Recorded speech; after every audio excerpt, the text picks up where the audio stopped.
রাধে রাধে বন্ধুরা, আজ বানাবো কলার কোপ্তা। কলাগুলো আমি সিদ্ধ করে নিয়েছি কুকারে।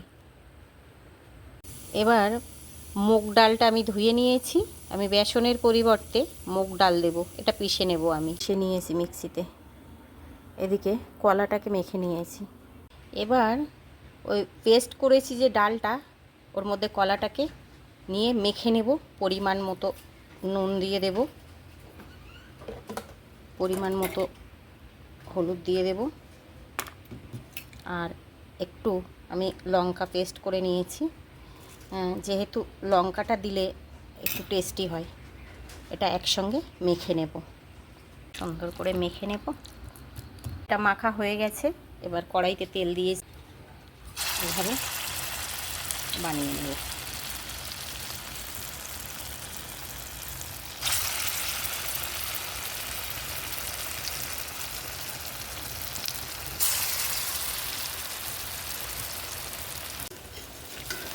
একদিকে যখন ব্রাউন হয়ে যাবে এখানে করে উল্টিয়ে দেব।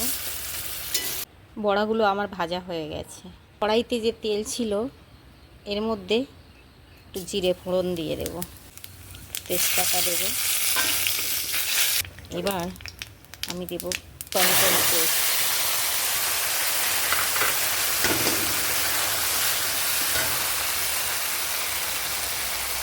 আর এখানে মশলা আছে জিরে, গোলমরিচ আর কাঁচা লঙ্কা পেস্ট। আমি গুঁড়ো লঙ্কা ব্যবহার করি না।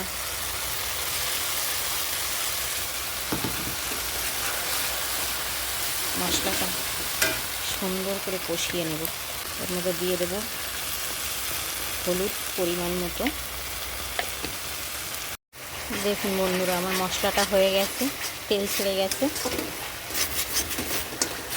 এবার এর মধ্যে বড়াগুলো আমি দিয়ে দেব। মশলাটা সব বড়ার গায়ে মাখা মাখা হয়ে যাবে সুন্দর করে।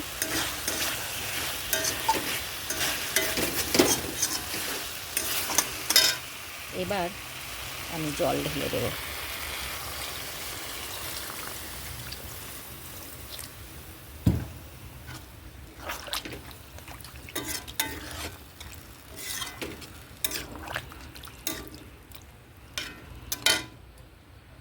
এবার কিছুক্ষণ গ্যাসটা জোর করে দিলাম, দিয়ে রেখে দেব। এর মধ্যে পরিমাণ মতো নুন সব দিয়ে দেবেন। আমি আগে বড়াতে দিয়েছিলাম। একটু মিষ্টি দেবেন।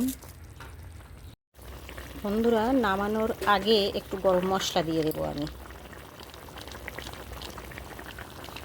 কোপ্তা রান্না কমপ্লিট হয়ে গেছে। কালারটা কত সুন্দর হয়েছে দেখুন। আমি গুঁড়ো লঙ্কা দিই না, কিন্তু দেখুন টমেটোর কালার এত সুন্দর চলে আসে তরকারি।